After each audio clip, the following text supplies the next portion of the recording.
world gone insane. An upside-down civilization that cannot be real. A world of madness and terror. It's the Dana Gould Hour. Happy holidays. We're back after a short, if unintended, break. Following the Halloween show, I had intended to go straight into our post-election episode, but I am not going to lie. I had some commitments come up, some professional things, some deadlines, some work stuff involving typing.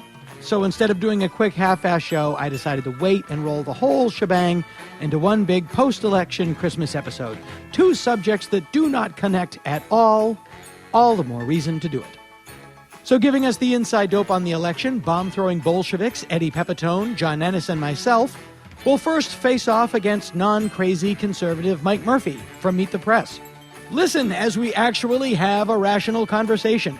Fans of Eddie Pepitone can see his documentary, The Bitter Buddha, at the Slam Dance Film Festival, and you can see Eddie live in San Francisco at Sketchfest from January 31st through February 2nd. Then we're going to take a little stroll into the music aisle. The show's announcer, Tom Kenney, is going to step out of the booth, and he will be joined by our show's composer and conductor, Andy Paley. And they're going to talk about their new digital album, It's a Spongebob Christmas, exclusively available on Amazon, iTunes, and wherever digital albums are sold. Johnny Condon and Robbie Sullivan are here for a Yuletide Two Guys from Boston. We have a psychological review of the special Rudolph the Red-Nosed Reindeer, and a whole lot more. You can follow pretty much everybody on the show today at Twitter at their names, although I am at Dana J. Gould, and Mike Murphy is at Murphy Mike. But pretty much everybody else is straight ahead. And I can be viewed live by comedy fans on January 25th and 26th at Up Comedy in Chicago. All other dates are available at danagould.com, where you'll find our Amazon banner right under the podcast icon. Say you need to go to Amazon for something. I don't know. Let's say you need a stick of butter and the Eagles' greatest hits. Go to danagould.com. Click on the Amazon link and shop away. You get what you want, and without paying a penny more, you help us keep the lights on. So think about it. But now, for God's sake, you've waited long enough. Let's have a podcast.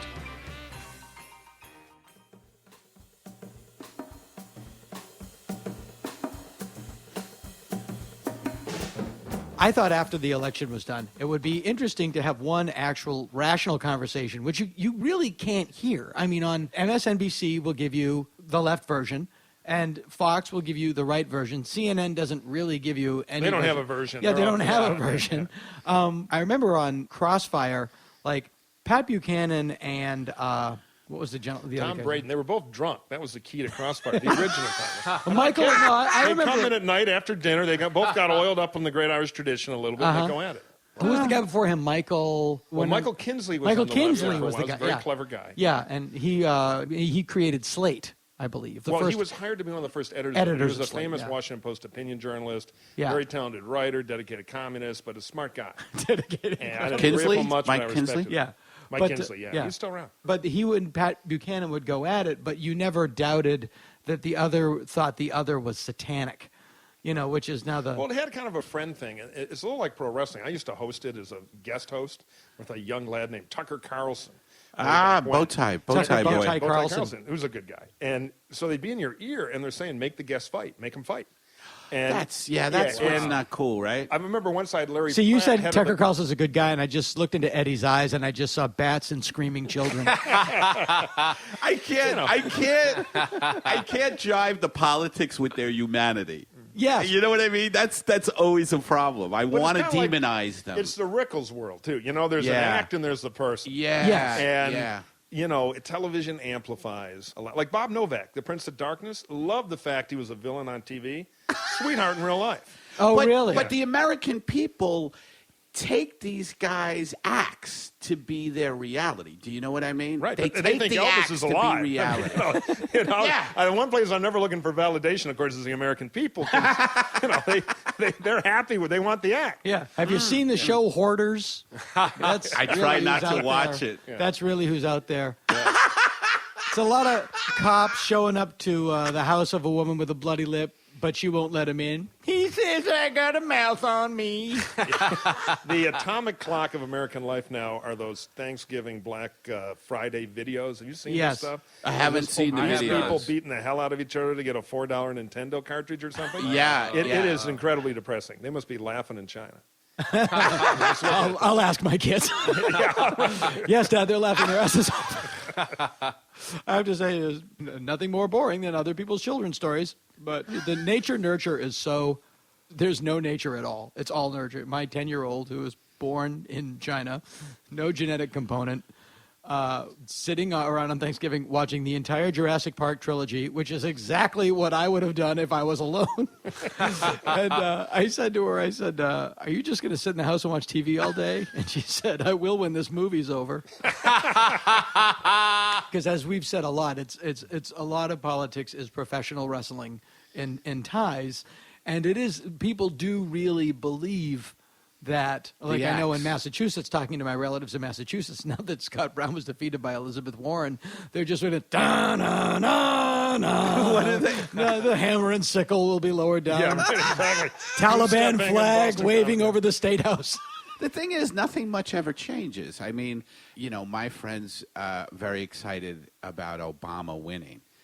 And there's never really any palpable change, if you ask me, in people's day-to-day. You know what I mean? Like, everybody gets into it like an event, like it is a Super Bowl, like it's especially become a big Super Bowl thing now, with all the commentators in the 24-hour news networks, and everybody is like with their team, and they're all like, motherfucker, yeah! Well, team and is then the deal. I mean, because team, the media covers politics like sports now. That's it's right. all conflict. It's all coaches poll.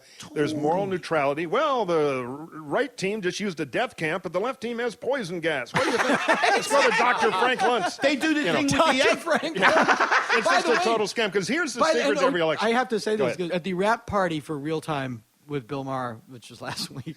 A cherished memory of my own from about a year or two ago. That's You were there with me. completely, it was my fault you were there. But Are they good rap parties? yeah, that is fine. It's Yeah. everybody's They're not lovely. that good. But, Okay. but I saw Michael Moore chatting amiably with Frank Luntz. And I thought, Who's Frank Luntz? I'm an idiot. He is the Republican conservative. Not really. He's the word doctor. It's not a haircut. It's follicle reform. Right. He's the guy that got global warming changed to climate change. he's Oh, up there. People really? wouldn't get as I don't upset. like that guy then. No, Well, he's like the Dr. Oz of TV polling. It's hooks up people, rednecks, and jumper cables on TV. Well, our instant focus group says chocolate ice cream is, it's those of us who do this for real have a fairly low opinion of them. But here's the secret to every election. Yeah. 85% of the country will vote for a bag of cement if it has the right party label on it. Right. And they want the sports team election, which is, here are Right. 18 reasons why Mitt Romney is evil. Here are 18 reasons why Barack Obama is a Kenyan socialist. And it's just rooting songs. Can't they both be and there's true, a huge Mike? appetite for it. Can't they both be true? Well, actually, Dan, I bought a few pamphlets for you here.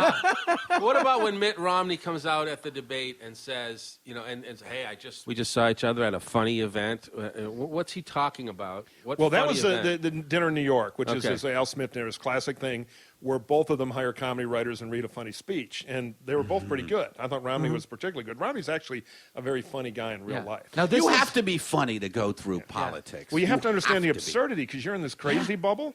And the truth is, most of these guys who are candidates by nature are kind of friendly, get-along guys. But then what happens is the staff starts World War III, and the staffs are all like beady-eyed assassins. Telling on them both- attack. Right, and so you're sitting there in Yeah. like crappy Ramada in Iowa, and you turn on the TV, and Mitt Romney killed my dog. Like, Jesus, and then you blame the other. And so it creates these dueling bubbles of kind of hatred. But didn't Mitt Romney almost kill his own dog? Well, I actually knew that dog, and it's a yeah. long story. He built He a took box a on lot. top of a station wagon to keep his young kids from driving the dog crazy in the back of the car. Oh. That's one of those things, and that's the way politics work. It's like when Quayle got potato right, not wrong, where it just becomes the urban legend, and you're Right. dead forever. yeah. Well, that is, we should clarify. You actually do really know Mitt Romney. I've known and Mitt a long before time. he ran I for ran president Mitt's this campaign time. for governor. I know him Right. really well. Wow. And he's a good friend of mine, and I think a lot of them. I think he would have been a good president. It was a strategically awful campaign. I got a long, complaint list about it. But I know the guy, and Right. the guy And is the- better and- than the product.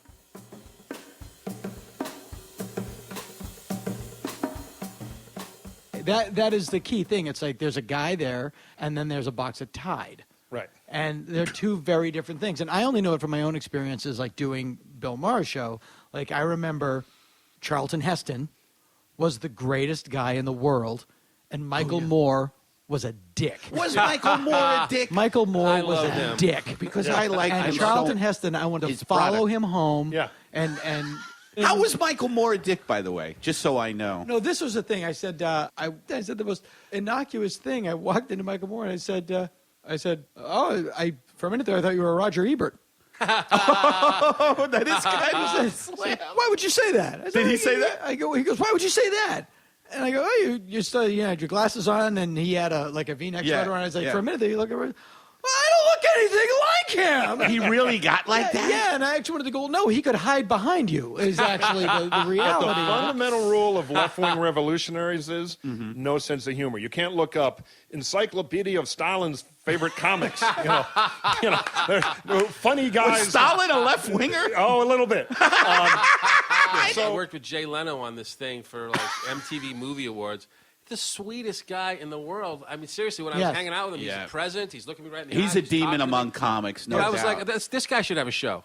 Like, why doesn't he have a I show? will He's say like the this. sweetest guy. He's listening to me. He's present. I've I known- watch him on TV, and he looks like Gilda Radner doing that character with the lips. Like, I'll tell you, it's here's a Jay Leno's. It's so fun because I've known Jay for a long, long time. Because when I first moved to Los Angeles in 1989, a guy named Kevin Rooney, who's one of the funniest people on earth. yeah. I know Kevin.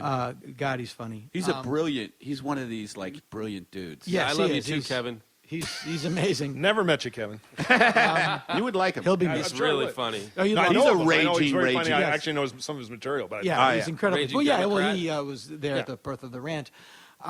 Long story longer, Kevin sort of took me under his wing and sort of mentored me around. I got in at the Improv because I knew Kevin.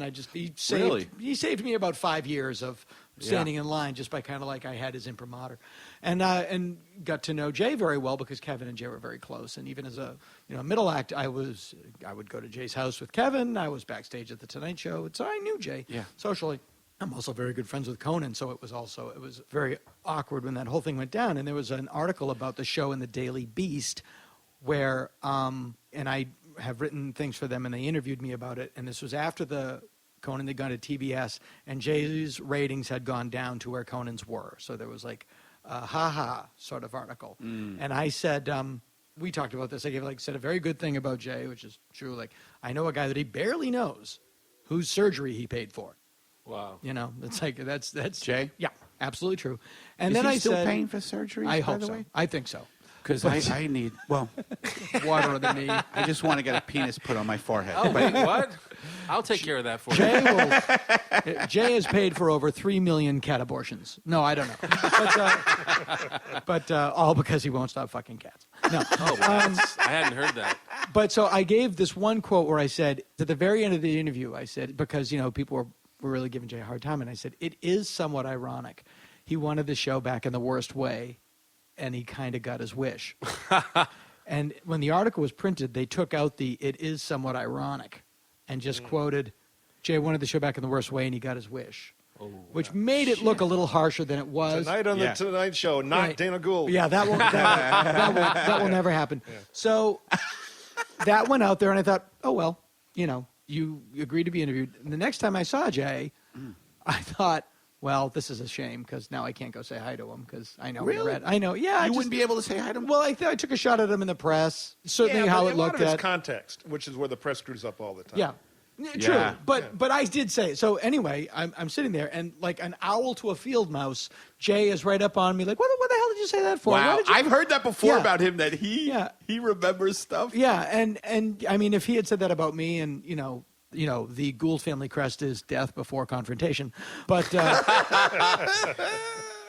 we had a very, very long, somewhat at times spirited conversation, and then at the end it was like, okay, all right, you said your part, you said my part, and then you'd think, okay, so I will never be on the Tonight Show again. And, Oh, really? but no, it was just kind of like, well, I said it, and this is how I meant it, and I'm sorry you took offense, and yeah. blah blah blah. But he held it against you. No, well, see, that's the thing. That's what I thought. And, he confronted me and we had it out. Yeah. And then the next time I was in his company, I thought, now we don't talk to each other And he walked, hey, Dana, how's it going? And we chatted. It was like, for him, it was like, no, you did this. We talked about it. We resolved it. And now that's done. Right. That's big boy britches. That's big boy. Yeah, that's Say britches. Britches. It's Lloyd Britches. I forgot how we. Oh, you're talking about Jay Leno. Yeah, Michael Moore was just kind of like a pissy, and Charlton Heston couldn't have been nicer. Yeah. I'm gonna take you home. Yeah, that screws with my worldview. I just want to push you on a swing.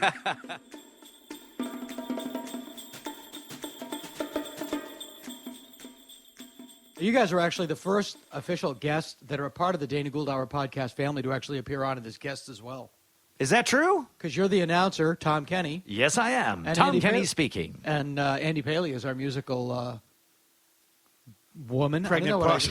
Music Guru. Man about That's town. me. dude. Music dude. That's me. And so now this podcast has become super ultra referential and masturbatory, where you're just talking to people who do stuff on your podcast. Yes, exactly. That's Enough about my podcast. What do you like about doing things on my podcast? That is the nature of most podcasts, by the way.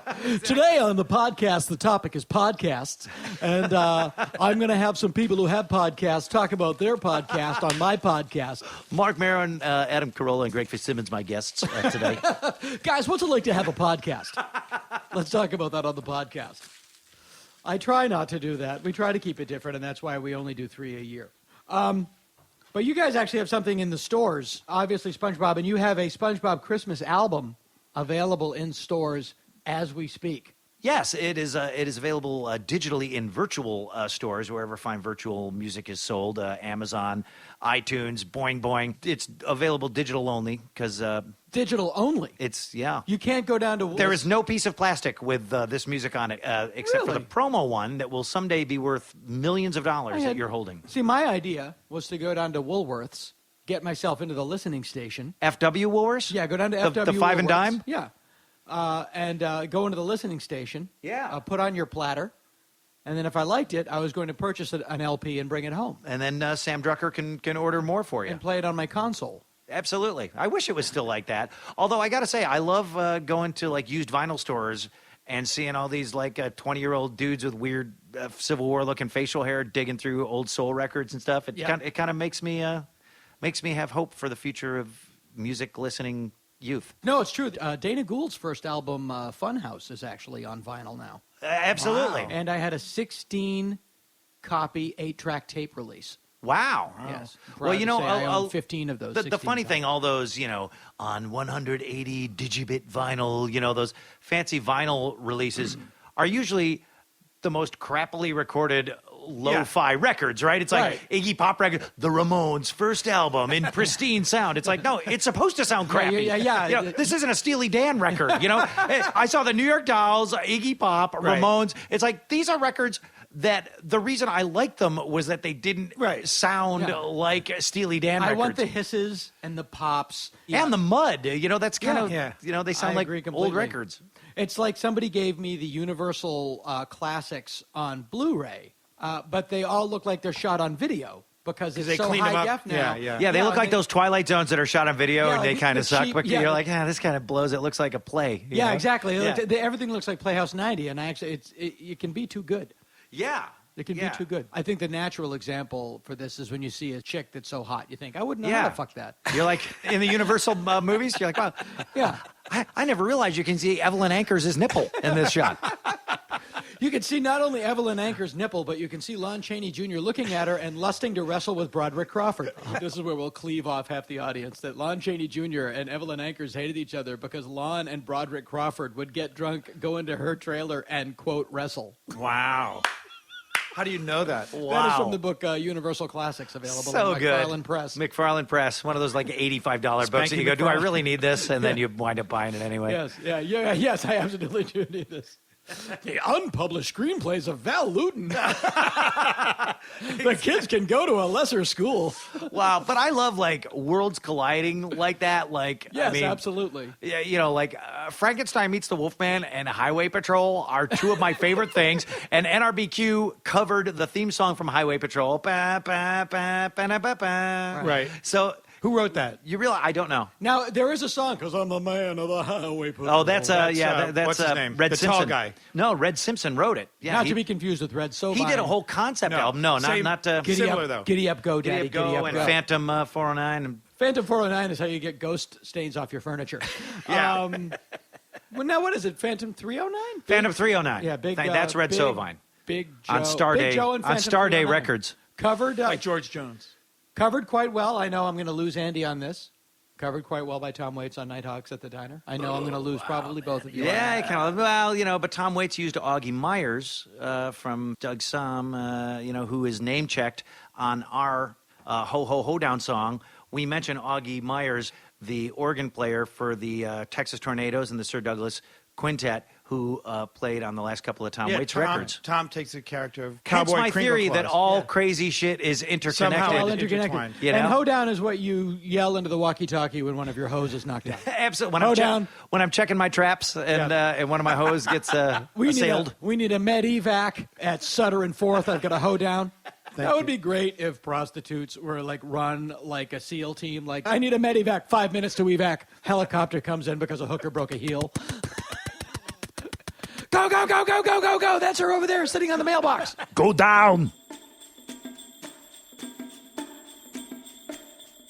Andy, tell, for those who don't know, give a brief, a thumbnail sketch of how you started out. The Paley brothers, people might be familiar with your Right, your yeah. brother and yourself. I grew up in upstate New York. I'll handle this, Andy. Andy grew up in upstate New York. And, I went to Boston and had a band there, the Sidewinders, and then after that, the Paley brothers, and then I did a lot of stuff after that. Right. Different Now, the things. Sidewinders- Came out to L.A. to work with Brian Wilson and Phil Spector and stuff like that. And then There's no interesting stories there. So let's get back to the So we'll get Sidewinders. back to the good Yeah. stuff. So then I met Tom Kenney through Tommy Artolino. Of the late, Interconnected. great drummer of That's NRBQ. right. Great guy. one of the greatest rock and roll drummers and in a fantastically Rest brilliant in guy peace. and great friend of mine. And Tommy introduced me to Tom and said, you guys should write songs together. Really, that is exactly what he said, and it really turned out to be right. So we wrote all these songs, not all of them for SpongeBob, but a lot of them for SpongeBob. And then this one, this Christmas record, kind of started in little bits and pieces. And then all of a sudden... Well, Don't Be a Jerk, It's Christmas we just made and then just kind of gave out to Well, it's people. one at song. Right. Nickelodeon Don't Be- and stuff, just kind of as a Christmas card, dropped it off by And hand. that had Tom a very, literally drove over to Nickelodeon and gave Gave them to people for Christmas right. gifts. And that had a on- very sort of Beach Boysy feel, if I'm not mistaken. Yes. Oh, yeah, absolutely. Yeah. Yeah. Because your imprimatur goes back Well, to I that. love that. I mean, Right. and Tom does too. And I have an imprimatur. He's Get got that records. taken care of now with one shot. Wow. What? One shot. Do you suffer from imprimatur? What'd he say? If imprimatur lasts longer than 4 hours, call your doctor. But we get away with making these kind of old-fashioned sounding records because it's SpongeBob. The listeners of this show are very familiar with Brian Wilson, as everyone should we have be. we have dramatized Murray's letter to Brian. Oh, great. In previous episodes. It's a beautiful thing. Brian. Well, he sang on our first record. He sang on our first record, The Best Day Ever. He sang on a cut called Doing the Krabby Patty. But Right. I remember the first thing that Brian said to me in reference to SpongeBob was, "A snail that meows, that's a trip. A snail that meows. A snail that meows, that's a trip." Meow. Because Gary meows. So that's just one of the greatest quotes ever. We should use that on the back of if this snail ever that does meows, become an album. that's a trip. A snail that meows, that's a trip. Brian Wilson. And Brian, for people who don't know, he's what, 6'7", 6'11"? He's pretty tall. He's about 8 feet tall. He's Yeah. tall. Yeah. But Broderick Crawford-esque build. Right. And so you think back to the late 60s when people were smaller than they are now. Right. If you look at architecture from back then, the doorways. Yeah. Well, I noticed a in foot. vintage suits, Yeah. the average size of a men's suit in 1966 was a 38, and now it's a 42. Is that right? Yeah. Wow. People are getting bigger with increased just nutrition and Hormones. Yeah, and so it's the early 70s. Yeah. The Sidewinders are a band. Yeah. You're playing in New York at Max's Kansas City. House band. Years away from the punk explosion. That's right. But who are some of the bands that are also playing at Max's Kansas City at that time? Okay. Bruce Springsteen and the E Street Band, Velvet Underground, Aerosmith, Alice Cooper, Billy Joel, the New York Dolls. I can't remember all of them, but I mean all those bands. Not the Modern Lovers. I don't think played there, but we were the house band. The Sidewinders was the house band. So you crossed paths with all these people Oh, yeah. commonly. Yeah. Yeah, and it was a big in-crowd scene at Max's Kansas City. Right. So now you're... and we used to live in the Chelsea Hotel and go over to Max's and play. Whenever we were in New York, that's what we did. I think of like the Chelsea Hotel 1972. Yeah. One word comes to mind, wholesome. Yeah, you got it. I had people, The whole part. Yeah. The whole part is. We'll leave the light on. It was for some you. hole. Just turn it around. It was People some. in It the was lobby- some hole, Dana. People in the lobby eating pie and drinking milk. Right. Pretty much. Tom Bodette did not do spots for the Right. Chelsea Hotel. Exactly. I'm Tom no. Bodette for the Chelsea Hotel. Right.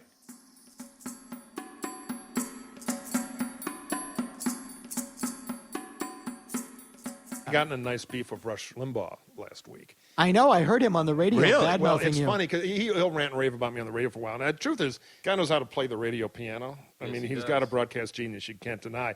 And he was after me about a year ago saying, Mike Murphy's one of these guys who's at the Georgetown cocktail parties with the liberal.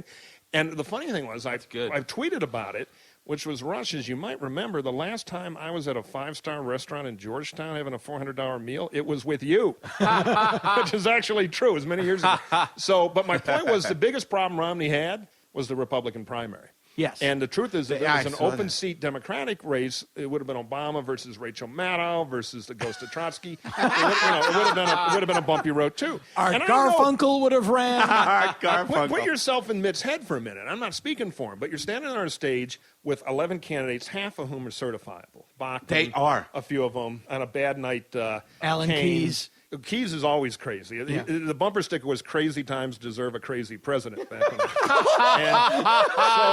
when you're a guy who's got He didn't win with that? That's a great one. It's true, You're a R. guy who's Shirley got a- Chisholm was another one. a double Harvard MBA and law degree, has led a very virtuous life, been really successful. He's sitting on a stage listening to people doing everything but sock puppets in their own language, thinking, here I am in Herman crazy Cain was a world, great one. but this is the cost of entry this year to get the Republican nomination and have a shot. Yeah. And we paid a huge price for that, and so did Mitt. Yeah. I think there were some things he could have done in the primary to help himself, but it's tough terrain now. And the Democratic Dumb down primary, America is what it is. yeah, that's true. We didn't see it in the Democrat side because when you're president, you don't get primaries. Right. But I'll tell you, the country on the right, the Tea Party, on the left, Occupy Wall Street, if Rachel Maddow or some famous Democrat had gotten the solar-powered dune buggy and gone out there and run against him in the primary, he would have won, but she would have won a primary or two or got a third of the vote, and he would have had to veer left to fight it off. That's Right. the issue that people say, like, it's just as bad on both sides. Well, it is, but it's not equal. Like, The incumbent I would has be it. hard-pressed to find somebody in politics in the Democratic Party as crazy as Michelle Bachmann with Michelle Bachmann's stature. Well, On the other hand, I don't think you can compare the Tea Party to Occupy Wall Street because the Tea Party is actually a organized force, where Occupy Wall Street is a bunch of. I think they're down to doing air guitar contests now. They really didn't have. There are a lot of guys in Plaza doorman outfits saying they're generals in the Tea Party. None of them can deliver a pizza, let alone a vote, including Limbaugh. So the Tea Party is a point of view, and when you have a bunch of people with the same point of view, you do have organizations pop up, and people, they start making badges and giving orders. Right. And what happened this year was a lot of candidates would go, I need to meet with the leadership of the Tea Party. And guys out of a Jeff McNally cartoon of the UN in 1988, the rabbit with the stovepipe, and, would show up, and they couldn't deliver a damn thing. So anyway, you've got these two clouds of opinion, but when you got a primary where it's an open seat, it becomes a big, important deal. Right. And our primary has become a little more radicalized. If people say it's conservative versus moderate, it's really not. It's two different kinds of conservative. It's the ladder up, build an arc, no immigration, no social change, no gay marriage, no nothing conservatism, which is the enemy's list conservatism. Right. And it's the old Jack Kemp, everybody ought to have a shot in the country. We ought to play by the rules, not go bankrupt, and fix the schools so no matter who you are, you got to weigh up. Right. And we're going to have a civil war now in the party between those two wings. I Republican wrote a column primary, for Time in 2009 after Obama won called The Coming Republican Ice Age of Demographics. Young voters and Latino voters. I was like, it was not popular. And then we did well in 2010. Everybody thought, great, we can't lose, bottle this stuff, But then we go to a totally different market. So the question this time is, are we going to learn? We're going to have the fight, because we got to have the fight. And the fight's not about better turnout computers or bumper sticker glue. It's going to be about policy. And, the big ones are immigration, gay marriage, and middle-class economics. The country's changed, and we either change with it, or we're going to get killed not by Democrats, but by math. Right. Democrats you can beat. You can't beat math. Ask any pit boss.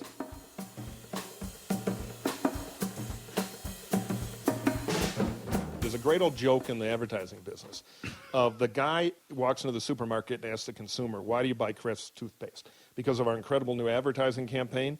The woman says to the market researcher, no, I hate your ads. I hate the stupid jingle. I hate the dancing toothpaste. I turn them off when they come on TV and they insult my intelligence. I totally hate your advertising, pal. I buy Crest toothpaste because I get 23% fewer cavities. And they hate it, but people believe negative information. Right. Unfortunately, because it stupids our politics. Because, by the way, all the negative stuff is only half true. You know, right. It's a cartoon version of reality. When they say Mitt Romney closed his steel plant, it's true.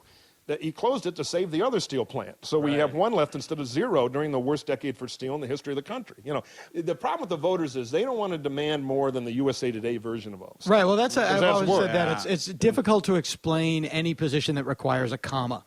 Most newsrooms do kind of what they want, even Rupert stuff. You know, my view is that there's not a partisan bias in the media, but there is an ideological bias. You tell the average kid coming up in the media, they're all the same. They graduate from Brown, they want to work for the New York Times. You send them to Oklahoma, they see guns, flags, fried food, fat people, the most terrifying things in the world. And they say, you know, Tea Party on the march, racist army, you know. So there is a bit of a cultural bias.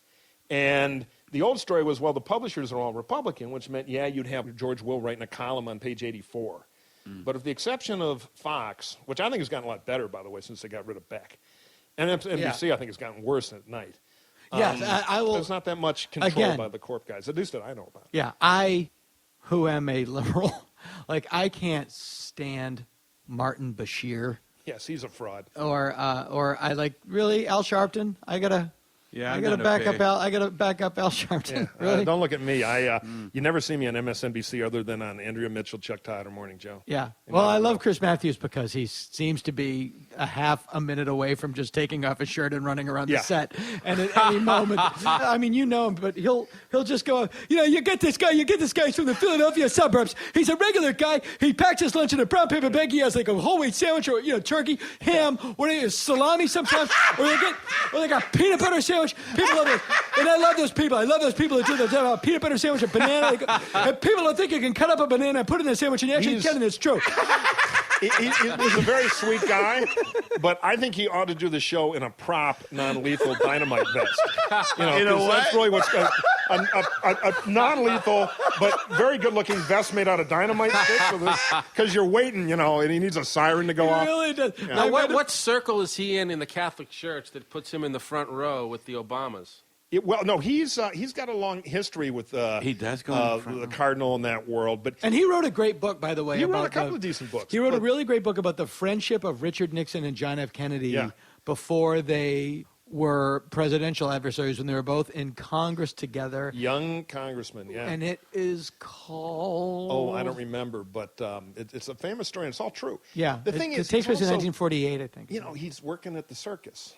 And he's got a producer in his ear saying, you know, the research said that if you make your eyes pop out and scream, Mitt Romney hates human beings, our audience wants that. Because, see, we now have two networks that chew the food for you. Whatever cartoon view you have of politics, you can now find a network that says that's true. Right. It makes life very easy. Here, baby bird. Right, exactly. And the problem is it doesn't challenge anybody to think. But, again, the voters, what I love is, like, a lot of campaigns ran a lot of negative ads, had a lot of fun. Very therapeutic. What do we really know about Dana Gould? Hollywood funny man. Not much. His father, dominant. In his pool, a large statue of a pagan ape god. Dana Gould, he's just one of these guys. He lives in L.A. He's a decent guy. He's got a Planet of the Apes statue. Maybe it's a Planet of the Apes statue. Maybe it's Town of the Apes, which was the Japanese ripoff that was made in 1974. I don't know, because the Japanese, they'll do that. They'll put a guy in a suit, and he's Godzilla one week and he's Gamera the next, and that's his job. And who the fuck comes up with Gamera, a flying turtle and shoots fire and loves children? I don't understand it. You drop a nuclear bomb on a culture and this is what you're going to get. The point that I'm making.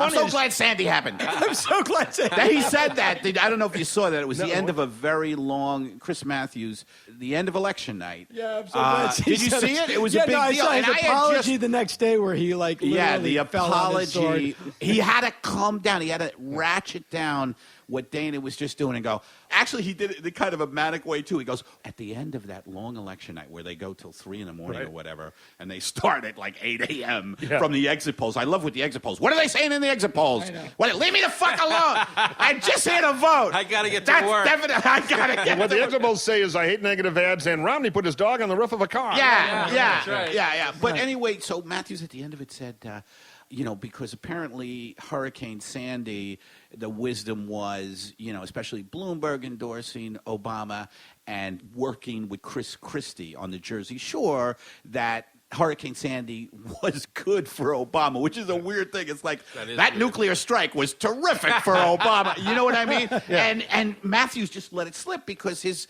subconscious is so close to his conscious mind at all times. And he just went, I am so glad Sandy happened. And then Rachel Maddow went, no. On air, this will happen. And then the next broadcast, Matthews started going, what I did was wrong. I don't care how tired I was. What I said was wrong. Of course, I meant that politically it was good for Obama. I know people are suffering. People I know. I spent my years in the Jersey. He just went on and on with the apology.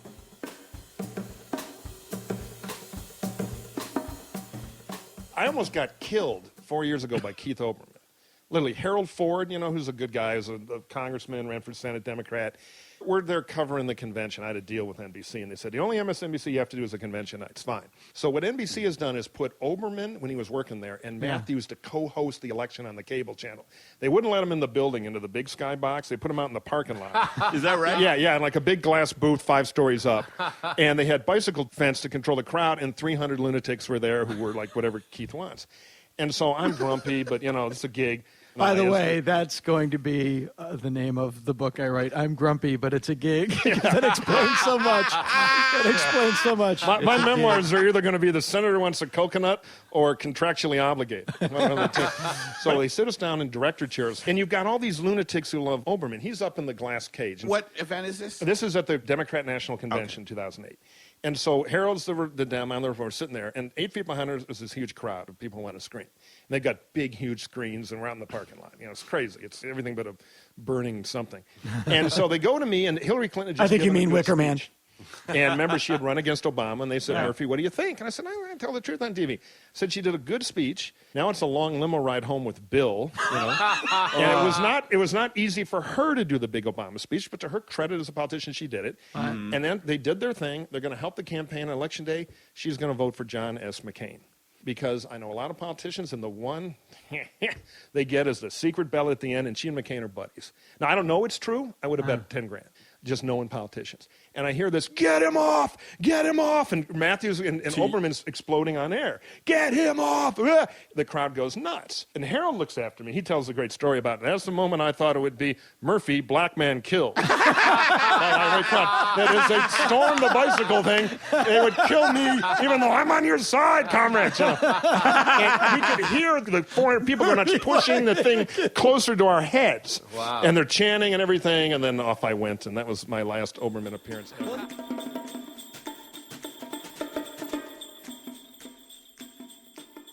In Pete Townshend's book, it's really amazing because, and I quite literally read this sentence last night. It's like, I was very worried and concerned about the disintegration of my marriage. Meanwhile, I was trying to patch things up with Lisa. He seems to have no... He's got all the bases covered. Yeah, he's got no, he has 3 girlfriends in New York. They're all 21, and he cannot figure out why his relationship at home is not working.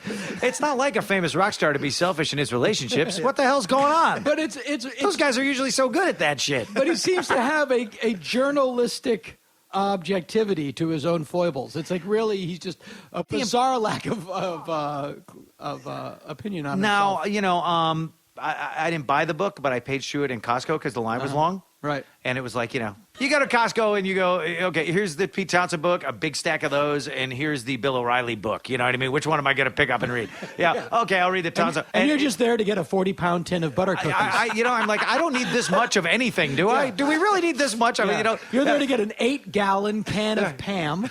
No wonder the human race have turned into gargantuas. But but it's like gargantuan. But that Townsend book, I get the feeling that he was kind of guy who always kept journals. Yes. Like a lot of it seemed like so well remembered. And I don't think there is an as told to or a ghostwriter on that book, right? That I No. could see. The one thing you definitely get from him is among the sort of classic rock stars, he is clearly one of the smartest. I mean, he was an editor at Faber and Faber. That ain't saying much. Well, yeah, exactly. It's like being the stripper that knows the most math.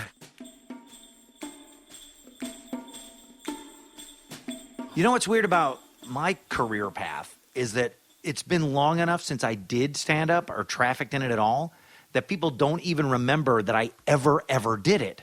So I'll do radio shows and stuff, and people go, "You are really quick. You're funny. How do you do that? You should do stand-up comedy. Have you ever thought about doing stand-up comedy?" And you're like, made my living at it for 8 years, you know. But see, what's interesting, when I reached that point, which was sort of well into my Simpsons tenure, when I sort of felt like the fact that I was known You're as a starting to feel like comedian, 90s comedian. it really felt like a relic of my past, even though I never went more than 2 months without going on a stage. Yes. I really felt like the comedian version of me was gone. I flew into an existential panic. Sure. What am I going to do? Right. But I went right back to it. And whereas you did not have that. Did you want to go back to it? I felt it was, not to get too airy-fairy about it, but I felt it was such a core part of who I was that I felt very, very freaked out. That's why you you going back to it was something you should have done. Yes. See what I'm saying? Yeah. And accompanied by a Herculean dip in income. Because people should know, started out doing stand-up together. Nearly at the same time and the same place. Yes. I mean, not exactly, but, within probably I've known months. you since you were... 21. 19, 20. Yeah, you were a couple years younger, but I moved to Boston when I was 21. And I met you very quickly after moving there. Yeah. So for me, I always had the opposite reaction to stand-up. Like, I felt that I didn't love it enough, and that was always something I had to hide. Like, you know what I mean? Like, Like, I really didn't care about stand-up comedy growing up. None of my heroes are stand-up comedians. I'm not one of these guys that would stay up late to watch Carson. I don't care about celebrities talking about their books. Who gives a crap? George Carlin I liked. He's funny, and I love him even more now. But generally, stand-up comedy was not a part of my influence at all comedically, like other stand-ups. Other stuff was. Right. There were a million other things that weren't stand-up and are comedic. Sure. Went into the hopper. But I always felt like, wow, like there's something wrong with me. Like I remember like being with like APA and all these agencies, and they go, well, you're doing pretty good. You've done these shows. Now you're starting to do Conan and Letterman and stuff. And the next step is we got to build a sitcom around you. And I'd be going, wow, cool, great. And inside I'm going, I don't want to be in a sitcom. I hate sitcoms. I guess this is what you're supposed to want. I just felt stupid that I didn't want what the path was supposed to be, but I didn't have any better alternative to offer. How about instead of that, I do this? I didn't have that, there. So I spent a lot of time going, God, I like stand-up okay. It's better than working in a cubicle. Right. But I wish there was some other way I could make a living where you can get all the same yayas out and use all those dumb skills that you've amassed through a misspent life. Yeah, worthless skills. Worthless skills.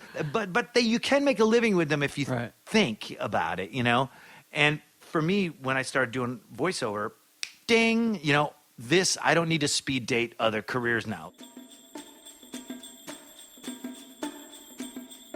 The more I did voiceover, the more I realized this is how the guys I know that love stand-up, and there were many of them, like you, who really got a visceral thing out of it, like that I wasn't quite feeling. I could feel it at times, but you know what I mean? But I didn't love it. And then when I started doing voiceovers, I'm like, oh, this is what Bobcat feels, and Stephen Wright, and Dana, and Robin Williams, and people like that when they do stand-up, like that crackle of energy. As somebody asked Jackson, it's a fuckian feeling.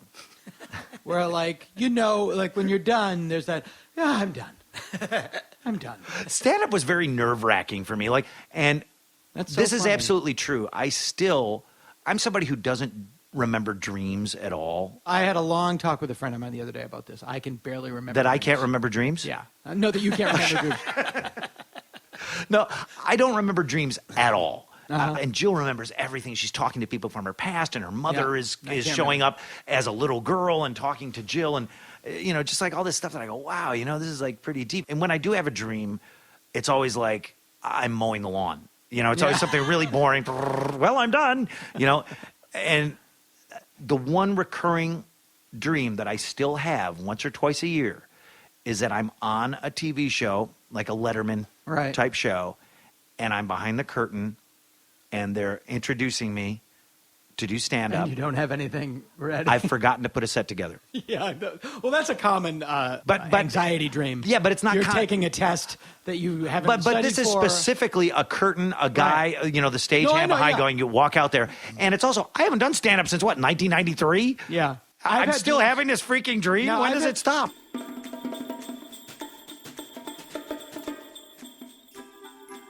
You know Dasher and Dancer and Prancer and Vixen, Comet, Cupid, Donner and Blitzen. But do you recall the most psychologically damaging holiday special of all? Rudolph the Red-Nosed Reindeer, a stop-motion carnival of intolerance, which premiered on NBC in 1964, based on the Gene Autry song of 1949, which was in turn based on a children's book from 1939. Rudolph, along with A Charlie Brown Christmas, is one of the most beloved and fondly remembered Christmas specials of all time. But when was the last time you actually watched it? Because when you revisit the show as an adult, it is darker and weirder than a goddamn Fellini film. Rudolph tells the story of Santa's 9th reindeer, who, unlike the other reindeer on Santa's team, suffers a birth defect. His nose glows. But since this is Christmas Town, after all, dedicated to sharing and caring and goodwill towards men, one would guess that everyone is kind and understanding. No. He's got a shiny nose. Well, we'll simply have to overlook it. Now, how can you overlook that? Nice. Well, his parents may think he's a freak, but certainly Santa Claus will understand. After all, he is a saint, right? Saint Nick? Great bouncing iceberg. Now, I'm sure it'll stop as soon as he grows up, Santa. Well, let's hope so if he wants to make the sleigh team someday. Oh, yeah. Wouldn't want someone with a birth defect working for me. I guess you have to be genetically flawless if you're going to drag my fat ass around the globe in a toy-laden sleigh. But that's just the start of it. Eventually, Rudolph's father makes him wear a fake nose to hide his real one. I don't wanna. Daddy, I don't like it. You'll like it and wear it. Oh, but Daddy, it's not very comfortable. There are more important things than comfort. Self-respect. Santa can't object to you now. What a great lesson for children. Hide. Hide your shame. You're worse than that wheelchair kid down the street. It sickens me they let him out in public. If he was my son, I'd make him walk. And the other reindeer are no better. Stop calling me names. Rudolph the Red-Nosed Reindeer! Donner, you should be ashamed of yourself. That was Santa. You should be ashamed of yourself. How dare you have a child that looks different? Look at you, Donner. You call that a deer penis? I say it's a freak maker. From now on, gang, we won't let Rudolph join in any reindeer games, right? Ugh. Now, where have we heard that level of tolerance before? And I say segregation now, segregation tomorrow, and segregation forever. Eventually, Rudolph hooks up with an elf named Hermie, who is also a misfit. You see, Hermie, it turns out, doesn't want to make toys. He wants to be homosexual. But since it was 1964, they used a subtle code. Someday, I'd like to be a dentist. Right. Dentist. Wink, wink. Confirmed bachelor, dentist. We all know the code words. Well, Hermie and Rudolph get fed up with Santa, the reindeer, and the rest of Christmas Town's bigoted pricks. So they do what any self-respecting mutant and his closeted gay dwarf toy-making companion would do.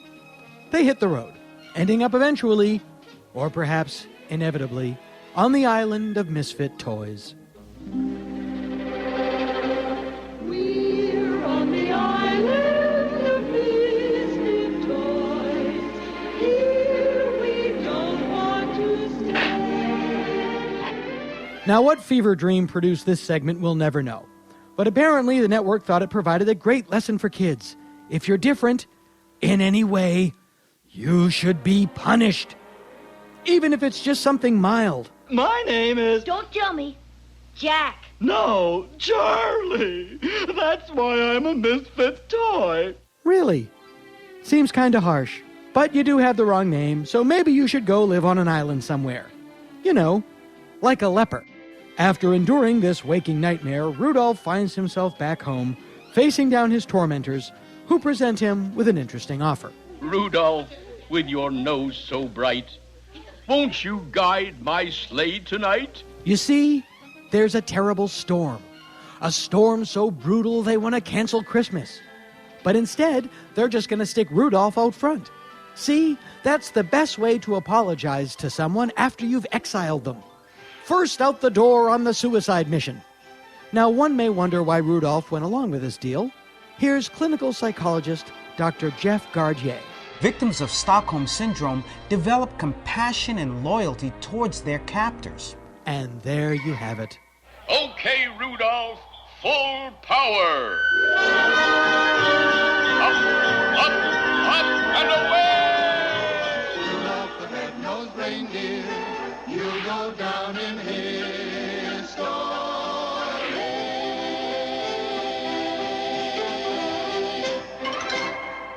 Merry Christmas! And segregation forever.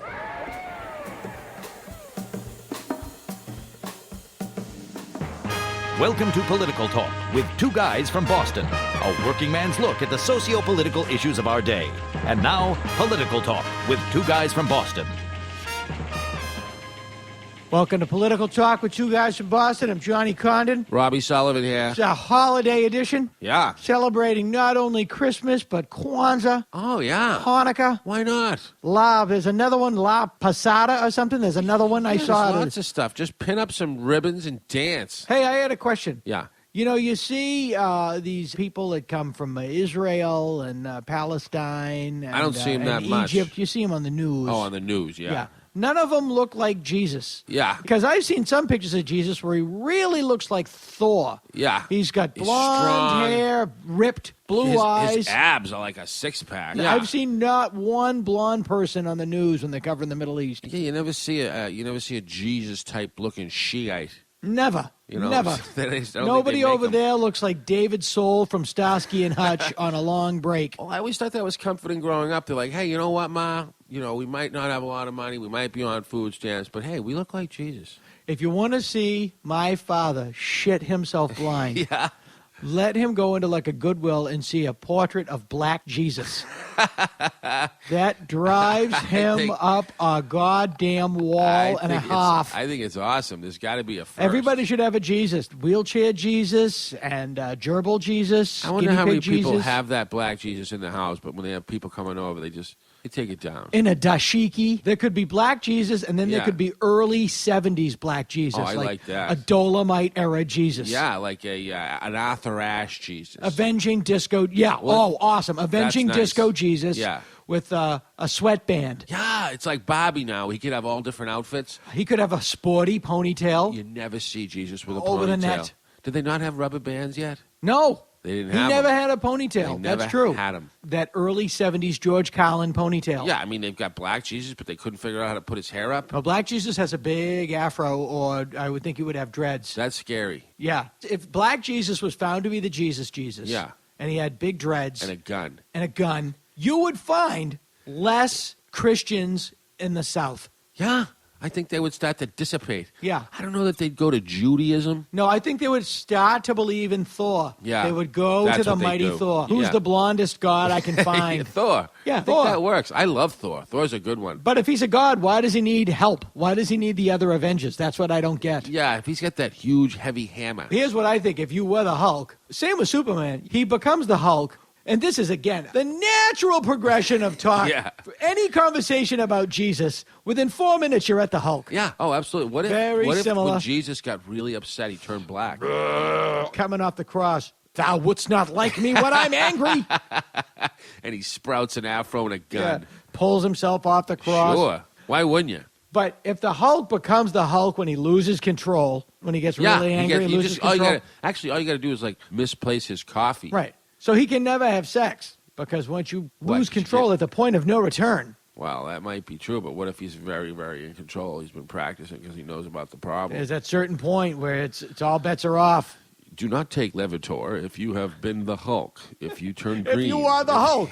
Do not turn Levitor. If you experience an erection Yeah. lasting more than 4 hours Yeah. and or become the Hulk and join the Avengers. Yeah, do not take Levitor if you wear sheets. If someone in your family has hair. If you have toes. If you are the Hulk. I just imagine Dr. Banner making a lot of, like, when he first became the Hulk, he meet a girl, and things would go well, and then they go home, he forgets what happens, he blacks out, and he wakes up the next morning, and there's just blood everywhere, there's like a leg over here, and a lot of 911, yeah, something happened. Yeah, I got lucky, and someone got very unlucky. That's true. If you're the Hulk. Same with Superman. They never talked about Lois Lane's obliterated vagina in Superman, but I don't see how it was avoidable. There's a new movie coming out, though, a new Superman. I bet they address it. Oh, I hope so. Yeah. So say Jesus is on the cross. He gets upset. He turns into black Jesus. How do you get him back? Easy. Presbyterian It's easy. Jesus? You play country music. Oh, that would and he do it. immediately becomes white Jesus that again. makes sense because He no immediately black be- Jesus yeah. would stand for They're that. never gonna- yeah, He'd that's say, it. "Oh God, no." Yeah. Dad, don't. You hear a banjo, and the next thing you know, hi, nice to see you, white Jesus. How are you? And Jesus says, Would you like "Oh." some cream cheese? This isn't a very Yuletide-y question, but why do dildos have balls? I don't know. It's the same reason people in wheelchairs are always wearing running shoes, and bald guys have ponytails. Why do bald guys have ponytails? I don't know. I hate when they do. You're fooling no one. You're making up for what? Yeah, you're fooling no one. In the middle of the night, do you drape it over your head? Yeah, it's like somebody horribly scarred wearing a lot of lipstick. Could you pull a ponytail over the front of your head like a comb over and tape it? Yeah, there was a woman that used to walk around Alston when I lived in Alston, Mass. She had been horribly burned, and clearly it had done something to her mind. Oh, yeah, that's hot. And we called her the melting fish lady. Whoa. Because that was the best way to describe her. Weird. But I thought, what if she one day I'm going to put on some lipstick. Let's just see what happens. See if we You know, get any attention. It's like the end of House of Wax, but I'm going to put a little bit of lipstick on and just see what happens. Yeah, I think that might be a nice last scene in any movie. Here's all I need from a movie. Yeah, because I don't want the sadness of Any afterwards. movie where a woman goes crazy and starts taking the lipstick off her mouth and all yeah. over her face. Come over to my mother's house. You can see that at the end of any day. It's like, Ma, what are you doing? The day's over. And she's getting ready to go out somewhere. It's weird. It's like, Ma, what are you doing? She's like dressing up to sit in the house. It's weird. It's really weird. It's like she put on her nice house coat.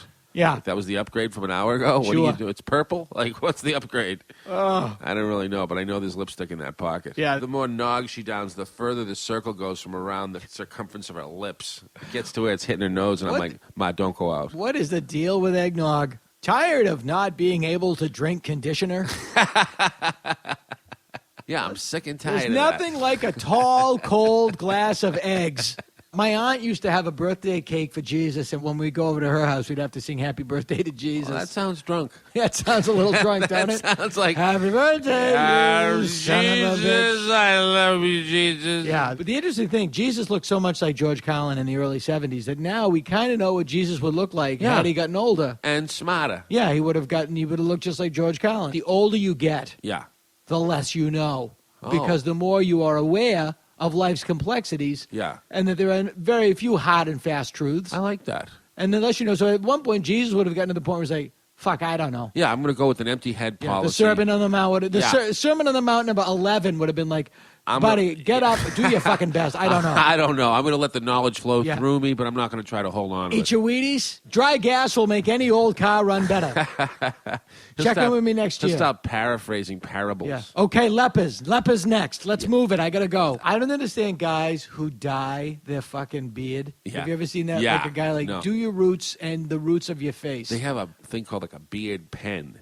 And you go around. So fucking and retarded. I would never do that. I have a beard right now, as you can see. Yes. And it's kind of But white, yeah. gray. Well, my beard went tagged. white when I was 31. Yeah. So Yeah. me too. And that's it. I got all You this just white look like right now. Junior but I wouldn't Santa. take it. I would take a beard pen and poke it in my eye before I would put fake color on my beard. You It's see like, these guys- didn't Mitt Romney put on tan to like appeal to the Spanish voters? That's what they said. That the day that he went out to speak to Spanish voters, he copped a tan. He bought Please let that he be did. true. No, that's true. He bought orange and put Shut it on. I'm up. serious. That's Mitt Romney went in awesome. front of the Spanish He's Zelig. audience, and he thought, you know what? Maybe if I look a little more like him. And then when he goes to the inner city, he puts on an afro wig and they play, ladies and gentlemen, That. please welcome the next president of the United States, Mitt Romney.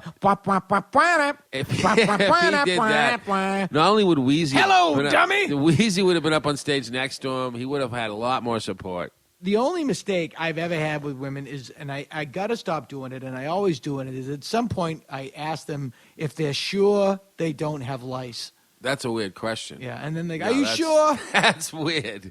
Because you look like you might have lice. Yeah, that's what I'm saying. I just got a weird thing about lice. Asking them is weird anyway, but you can be like, oh, there's been so hard to get rid of. There's been an outbreak at my nephew's school. You could say something, but when you say, are you sure, that means you can't stop thinking about it. It's like, well, why do you think I have lice? Well, I got it once from a couch I found at the dump.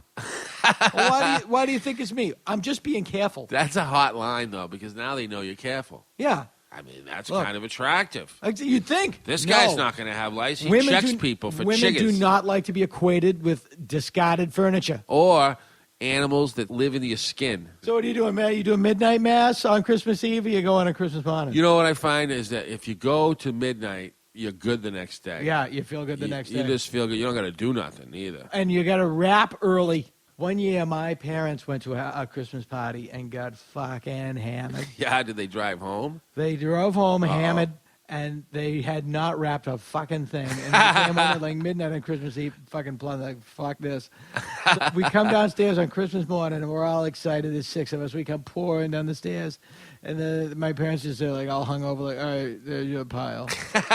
Nothing wrapped, there's your pile. There's your pile. Be very quiet. Be very, just silently. Don't scare the presents. Don't take the presents. They're very scared. Santa was very sick. That's awesome. There's a union issue in the North Pole with a wrapping union. Get those upstairs. That's awesome that they covered Santa. No shouting. What about joyful shouting? No shouting. None. Joyful shouting is shouting. Save it for the beach next summer. That's the Condon family motto. Joyful shouting is still shouting. At the Sullivan home, if you wake up early and you wake your brothers or sisters, you're dead. You're dead. And my mother, if there had been a pile like that, she would have been like, you just lost something from your pile. It's going to your brother. Oh, God, no.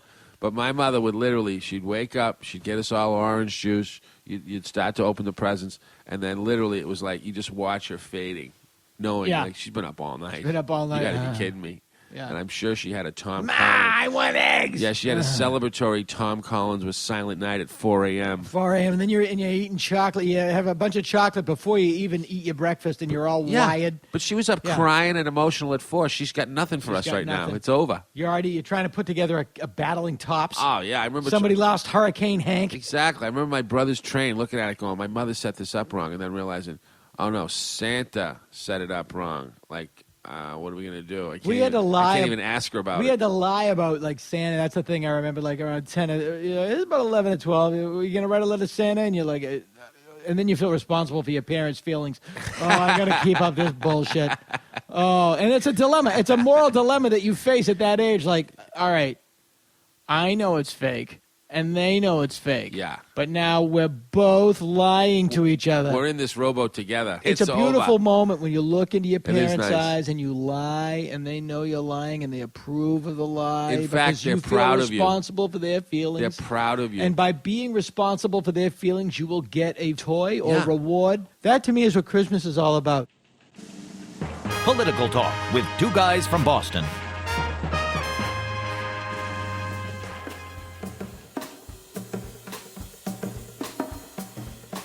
My favorite end of the world thing is the gold bugs. You know, you listen to AM radio. It's always you got to buy the physical gold. I put all my money into gold to bloom. Such a secret. Why and the world ends. Commercial? You know, we've had the total collapse, and on my front lawn are 700 starving people with faces made out of cop heads and, you know, holding skulls with all the guns in the world, and they knock on my door.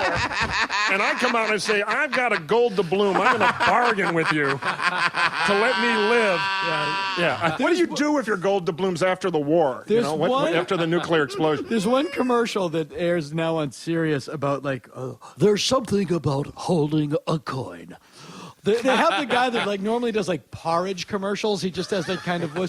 Will Brimley of gold. My grandfather got me into collecting coins, and I nearly shat blood into my diaper when I heard they found Indian head 10-piece coins. And he has this commercial. And then he literally does this, if you ever hear it on Sirius, like somebody goes, when I heard about this offer, I had to go. He really sounds like he's coming. Well, some of the radio sponsors, like Hitler Comics, you can't trust the Wall Street interests. Yeah. You need physical gold you can Physical touch and gold. feel in your secret cave, Because after the event happens. The event. My favorite thing ever. Yeah. Mel Tappan, the event. Do they say You're the gonna event on these Yeah, commercials? I saw, I got a crazy email which was talking about the event. There's a great book about the event. Is that right? There was a big boom in the stuff in the 70s. Yeah. And there's hilarious literature from back then about there was an planning for the event. apocalyptical strain. It was To a lot of event people, the crazy. book about the event is called The History of Def Jam Records. The interesting thing about all those sort of paranoid people is, and a lot of it's the government.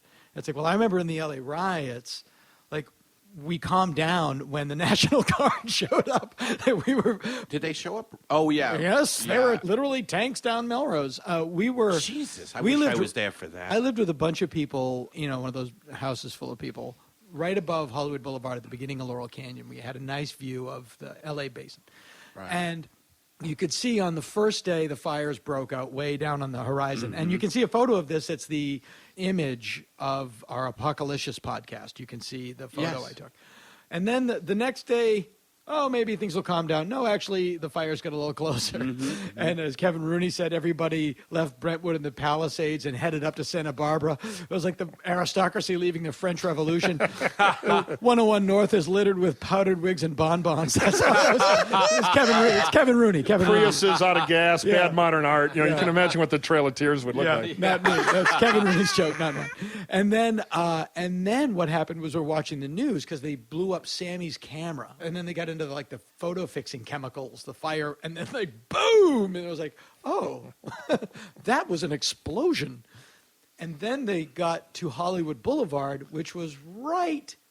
We were the next stop. Really? It got that close? Yeah, got to Hollywood Boulevard, and it was like, oh. Well, gee.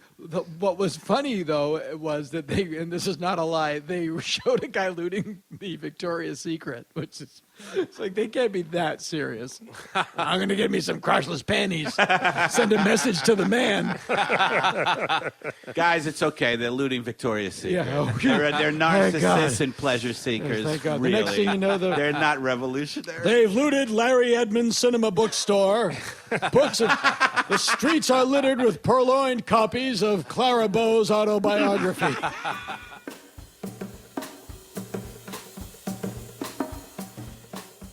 Well, the next trigger for the apocalyptic thing will be the fiscal cliff. The fiscal cliff, That's which our is latest coming one. up. There's always What one. is that? That's a biggie, though, right? It is. Well, The fiscal all I cliff- know is it's You don't looming. think that has any legs as No, far as yeah. the apocalypse goes? I'd go long. I think there's a future to the whole bankrupt debt thing. What is Well, the fiscal? Greece What is is the fiscal? 25% unemployment now, right? Yeah, Greece we're doing is- our best, particularly here in California. You don't have to take a Greek vacation. It's coming here. Just give it a couple of years. Now, Mike, to my audience, taking a Greek vacation has a completely different meaning.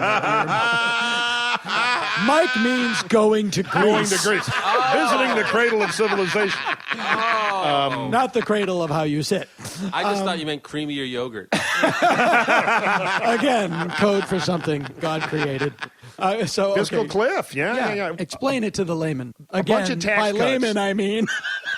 End of the year, if it all happens, a bunch of tax cuts expire for everybody. Right. A payroll tax cut, the old Bush tax cuts, which are everybody, including the upper rates, capital gains, dividends. Now, let me ask you a question. You know, had Mitt Romney campaigned on we can find this stuff in loopholes? Yeah, his tax plan, what Romney was saying is He was with the gonna raise economy taxes if he growing- got- he would have raised taxes if he got net, elected. What he said was, for rich people, I'll take the rates down, but I'll take away deductions. Right. But net, he would have had to raise some revenue. Yeah. Everybody You just does. can't not do it. The revenue thing is hard, but it's easier than saying, hey, guess what? You got to pay an extra $30 a month. But how do you That's get it one- from 108% down to 75? How do you make that move? Well, let's put it this way. If the government of Singapore were to show up, who run a very tight ship because they don't have democracy, we would be caning Dana for chewing gum. But after, and the pay-per-view rights Again, alone that's would raise code. a little bit. yeah, exactly. What I love is, I know your act well. I'm a fan, and you could run a commercial against you as a candidate from either side. You know, the Republican commercial, he often speaks of the gay lifestyle. The Democrat one would be, he often makes fun of the gay lifestyle. Squared by either side. You know, we've been, very centrist in this discussion, but the concentration of wealth in the country, though, it's documented that it is just so intense. That now. has changed over time. The But very it's rich so have more. intense now, isn't it? I mean, and I don't hear that being discussed. Like, there are a handful of families in the United States that own fucking everything, right? Just about. I have a check here from one of the families. Okay, that shut me up, but it's no longer a problem. That's why America's no, you know what I great. mean? No, Isn't totally. that true? The real though? problem is that's the math. You were talking about the math. No, There is a math. Yeah. And that's why I don't like this Obama kill everybody at $250,000 of taxes. Buffett has a good article in the New York Times today, and I don't often agree with him on politics, but he says... Jimmy Buffett. Yeah, right, exactly. He says the parrots. That's the problem. The goddamn parrot. No, what Buffett says is if you're up there in the 2, 3, 4, 5 million thing, you got to have a minimum tax rate of 30% or something. Because you want to reward people who work for income. Right. You want to incentivize that. Yeah. But the real problem is the buying power of the middle class has gone down.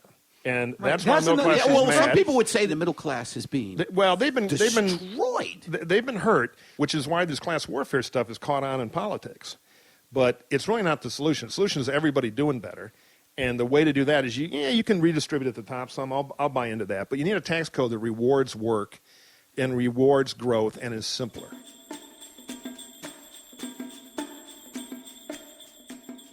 Stand-up, like music, I think it's actually abused even more so as music. It's also, people go, maybe I'll go into the rigorous therapy that I clearly need, or I'll become a stand-up. Because especially because Tom and I's career paths certainly geographically tracked very similarly, if not. Geographically, we went from and also Boston- including forays into the world of animation in different capacities. ways. But yeah. But when we started off in Boston, you moved to San Francisco. I moved to San Francisco not long afterwards. And especially in San Francisco and stand-up, when we were there were a lot of people that are just like, you're not really a stand-up. You just haven't been committed yet. And some of that was kind of interesting, going, It was wow, all fascinating. this yeah. person is never going to make it in show business, but I'm sort of glad I'm sitting there watching this person instead of some slick guy getting his 5 minutes for Leno together, or Johnny Carson or Letterman or whatever. Maybe you will remember this guy's name. There was this open micer in San Francisco that used to hang out in the Holy City Zoo who had some sort of physical deformity. Is that what is the word? Physical Deformity's good. Deformity. Yeah. And he basically looked like a head in a wheelchair with some hands. Absolutely. And, I know who you're talking about. Yeah, and he wore fedora a lot. Yes, he did. And he was a lovely guy. He was a great guy, funny. Guy. Yeah. Then one day I walked up to the Holy City Zoo, and he had gotten a mohawk. I remember. And I remember thinking, were you afraid that you weren't being noticed? You told me a story that you were walking through Golden Gate Park one day, and a guy came up behind you and started screaming, "You did it! You did it! You stole Jethro Tull's money." That's right. Yeah, some guy off his meds. I mean, this was probably during the 80s. So Reagan turns all the nuts loose. You guys don't need to be at a home. Wander freely, free range maniacs. Enjoy. Tom, what he did was relieve them of dependence. That's right. Yeah. That's it. That's what they called it. They were taken off. So he followed you Thank you, around? Mr. President. He chased you down? So he chased me down and said, you stole Jethro Tull's money, and he wouldn't leave me alone. He kept following him, just walking to the park. What was that triggered by? I don't know. Nothing. Just is just there random. a Jethro Tull? Is there something that? No. It was just, you know how Yeah. sometimes mentally ill people will just fixate on a certain thing, and sometimes it's you. Quite often it's me. There was a guy that used to walk around, and he would just ask you questions like, red equals 5? Red equals 5? Just like, there's a lot of people up there that You're like, what if I'm wrong? Scramble. Does he stab me? If I give the wrong answer, do I get stabbed? I don't know. Yeah, so this guy, you stole Jethro Tull's money. You stole Jethro Tull's money. And I finally turned around and said, sitting on a park bench, snot running down his nose. You really did? Yeah. Start singing Aqualung. And if I'm not mistaken- Greasy fingers smearing dirty clothes. Hey, Aqualung. Did it work? Did it work? The guy just did a total triple take, and his eyes bugged out of his head, and he just went, ah! and went running. If there had been a wall, there would have been a hole shaped like him in it. He just went, ah! He went running like Marilyn's new boyfriend when Herman gets home from work. Over the fence. You'll love my family, Tommy. So this how place much is kind of creepy. How much did you get from Jethro Tull then? They're always awake in the dead of night. Laugh track. Bruce Campbell, the hilarious actor, the Yes. underrated actor. The man- chin. Yes. Used to tell a really funny story about like the hardest job in show business was the B-roll director on the Munsters. Okay, it's really simple. It's one shot. Herman comes home. The boyfriend sees him. He runs across the room, out the window, falls headfirst down the ladder, burrows under the yard, comes up under the manhole cover in the street, and runs quick down the street. All one shot. It's easy overcrank. We'll speed it up. Don't worry. It'll be easy. It'll look faster when we speed up. Everything's funnier when it's sped up.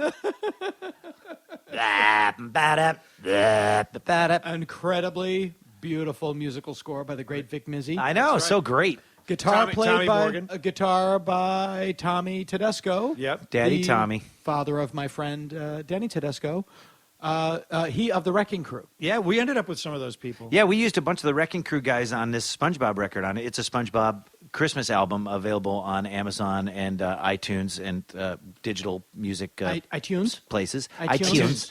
And James Burton. yeah, James Burton. Now, Tommy. didn't James Burton play with Elvis? Yeah. That was the thing that blew my mind about James is when he said, I played in a couple of cartoons. I've done some cartoon music. Super Yeah, modest. And I said, oh, anything I'd know? And he goes, well, have you ever heard the song Flintstones? Meet the Flintstones. I go, yeah, I've heard that. I've heard that a couple of million times. And he goes, yeah, I played on that.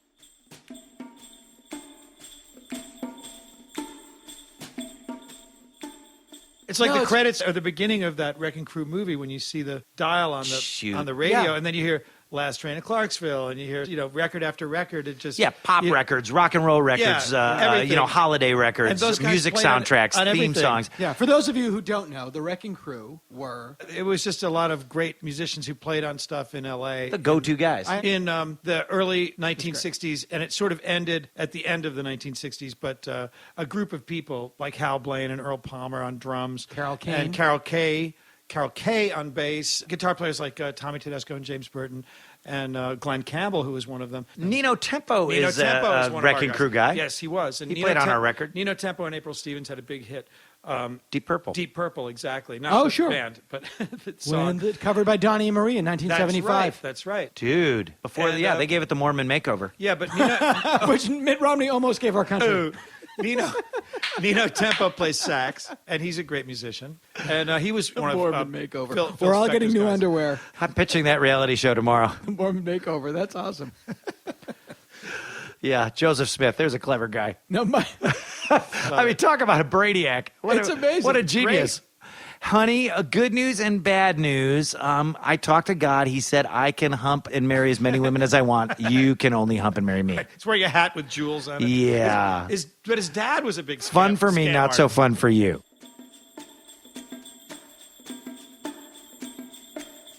I mentioned Bruce Campbell before. I have to tell a weird Bruce Campbell story. Bruce Campbell, for those of you who don't know, and I can't believe anyone listening to this podcast doesn't know who Bruce Campbell is. No, they know. Star of Evil Dead 2, one of the greatest movies ever made. Briscoe County Jr. And he and a bunch of his friends, I believe Sam Raimi and a bunch of guys, they went to college together.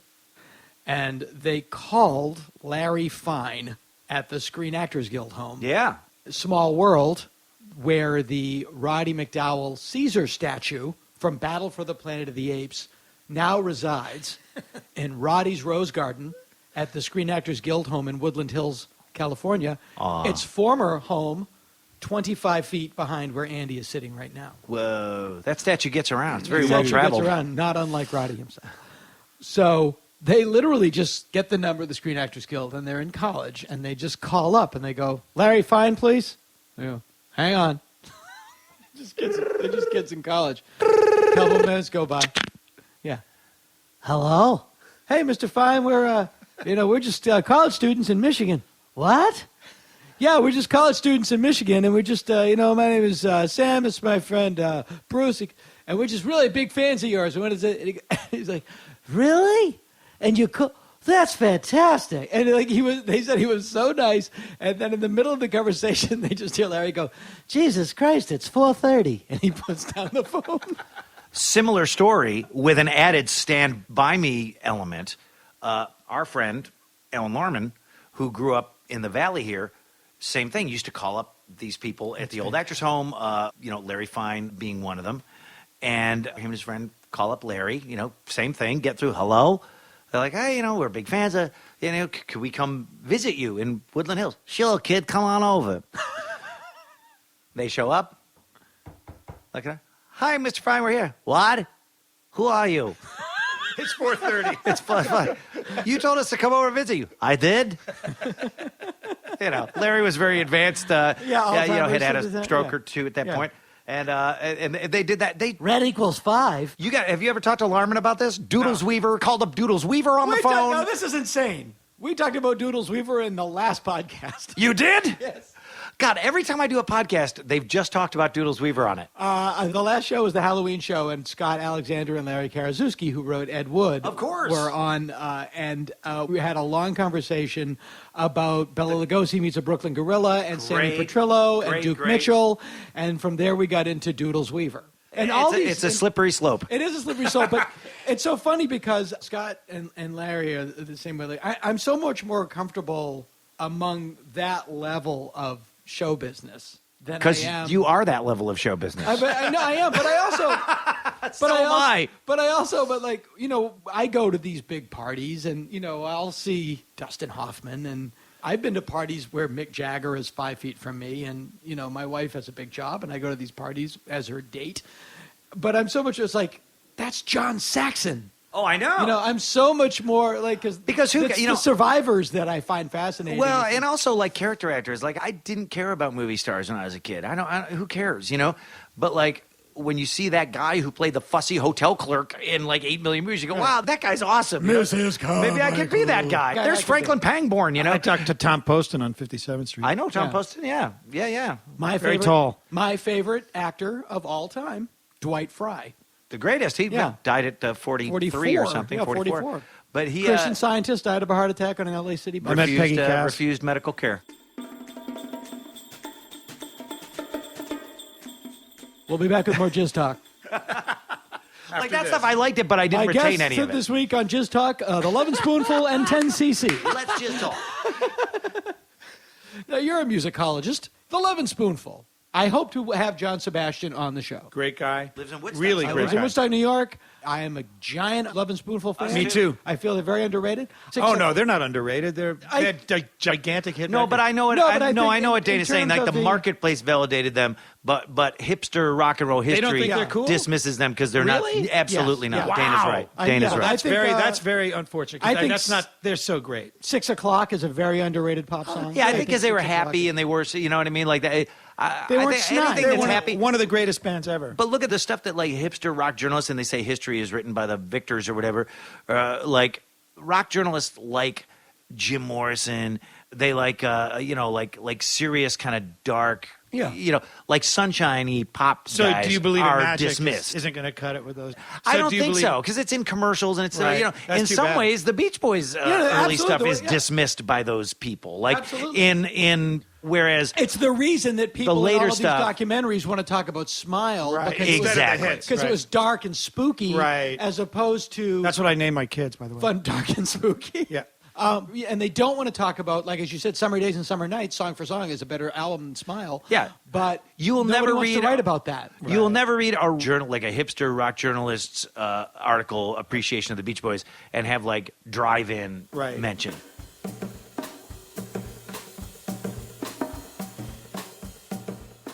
I think the Republicans are going through what the Democrats went through around 1988. You can correct me if you think I'm wrong because you know more, but it was our model doesn't work. It was old school liberalism. Well, yeah, the Dems, they hit bottom in 72 with McGovern. Right. I don't really believe in the old historical analogy stuff too more because, Dana, if Napoleon had nuclear subs, we'd all be speaking French. Right. But you can find some cycles. And in 68, the Democrats ran Humphrey, lost, but a fairly quite close election. And then they had a big internal party meltdown, and they went for the true believers, and that was McGovern, and they got slaughtered by Nixon. And Nixon, who ran a campaign that was the model was that Romney used. this time around, which was do as little as possible. Well, the 72 campaign was completely brilliant. I mean, if you look at the advertising Nixon? and everything, the Nixon 72 campaign. The re-election campaign. What was it crux just of was that again? Well, Yeah, the they smartest brought move had to be sending people into the Democratic National Committee's headquarters to find out. Yeah, no, exactly. Dana, eventually the plumbers backfired. union. Dana, as you well know from visiting the Nixon Museum and listening to his tapes that he made about, he gave a lot of orders. Don't do anything illegal. You've heard the tape. Is that right? Is that what's playing in the Nixon? The old Nixon library is great because they're all this kind of like his version of let's do something good for America today. Personally approved by the president. Yes. But no, the I would campaign hate mechanics for were something fantastic. illegal to happen. No monkey business, you guys. A picture of Rosemary Clooney just smoking a cigarette next to that tape. The library's fantastic. It's a great trip. There's an amazing thing where they have 17 questions that he's answered, and you get to ask the question, and you hit this button. Is that right? It's a clip of Nixon answering the question. They have the White House press room with an old Philco television there with the magic 1972 technology of Quest-O-Matic, and you get a tape of him. Yeah. The best thing, though, is I'm kind of soft on the trickster myself. He has this great room, and he designed a lot of it, where they have life-size, replica statues of world leaders. And so you can walk around between them, and you're looking at de Gaulle, and hey, Churchill's short. It's pretty cool. Yeah, it's a good museum. And now they've had he a was big a brilliant power interior there. design guy. That's the And thing they're about loosening Nixon. it. Yeah, exactly. Known for his avocado wallpaper.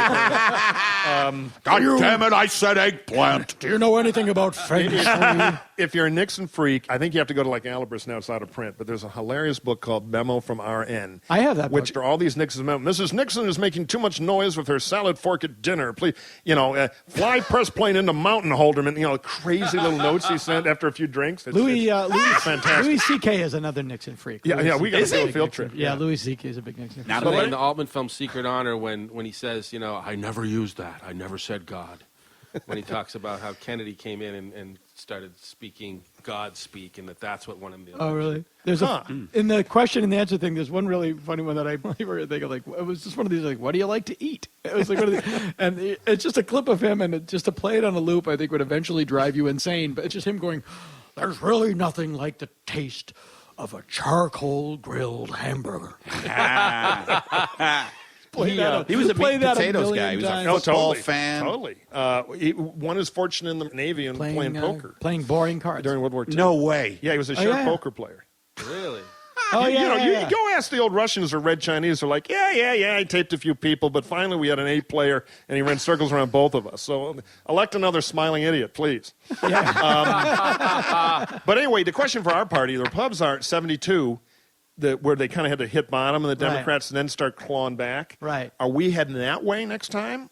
Because what the movement conservatives will say is, well, of course we lost. We didn't nominate a conservative. Right. I watched the debates. I didn't hear Kenyan socialist up there. We didn't let them have it. That's right. And that's what Limbaugh's saying. Eric Erickson was a big blogger on Red State.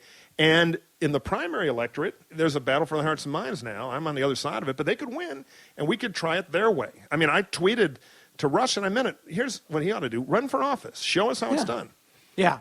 Because that's Rush? Run. He would get what? He would get 21% of the vote. His act has a lot of stuff about how we really sell the message and everything, and it's very persuasive to a lot of people. So I'm like, great, I'll pay your filing fee. Right. Run for governor of Florida. Who is going to run? If the Republican guy doesn't run, or if you think he's a rhino primary. The hardest thing in the world to do is put your ass on the ballot. Right. Well, and for all the Mitt Romneys of the world and all, you got to step up to the plate and take your swings. Very few people have the guts to go to the plate. How much of what he says does he believe? Who? Rush. Oh, I think he probably believes loud. I don't know. I think he's a genius at radio commentary. But the problem we have in American politics, and this is getting worse. Will you do an impression of him again? I don't have my Rush down right. I just, you did it earlier. Yeah, I know. It just kind of You have flows to have in a and lot of out. mashed potatoes in the back of your throat. But the fact is, if you take it legitimately, and you have to, he has an argument. So I'm like, take it to the people. Let's try. That's how it works. And if he wins, I'll say I'm wrong. He's right. I was going to ask you who's going to be the next Republican candidate that you think? Well, we got a lot of them looking at it. Which is natural. Everybody has a secret New Hampshire room in the basement, like in Washington, with the candles and the map. But then the reality check comes in. But the guys now who I think are credible enough to look at it, the biggest and strongest is my old client, Jeb Bush. Now, whether he runs or not, we don't know. But I think he'd be very impressive because he gets it. He's a conservative, but he's a modernizer. Bobby Jindal, who's the governor of Louisiana, came right out after the election with some smart stuff. Yeah, I mean, the list could go on and on and on. Jeb but, Bush sounds like a likely. I don't know if he'll do it. Well, if it's if it's Jeb Bush Rubio. versus Hillary Clinton, I can just see people going, "Oh no, God, I know. not these I thought we names left that. again." I know. I know. Is the X-Files on tonight? Evening Shade is back. What's good about I don't think people are going to be into that. Jeb has a lot of chapters. When people get to know him, and you do in a presidential race, it's interesting. But you got Marco Rubio, young senator from Florida. I think he's impressive. You probably, have maybe Pence, the governor of Indiana, who just got elected. He's a big fiscal conservative. Any women? Kelly Ayotte of New Hampshire, yeah. the senator there. You could see some of the old faces again. Rand Paul, who's kind of the son of Ron Paul. Is he named after Ayn Rand? Could be. I think the South African gold currency is. But Rand is smarter and more capable, and in some ways more impressive a candidate, I think, than his father. And who out of the Dems besides Chris? Hillary? Well, what about Chris Christie? Chris Christie, definitely. I should have mentioned him. Will he have to lose weight to win? I don't know. I think so. It hasn't hurt him there, but the question with Christie is, will his act play outside of the Northeast? Right.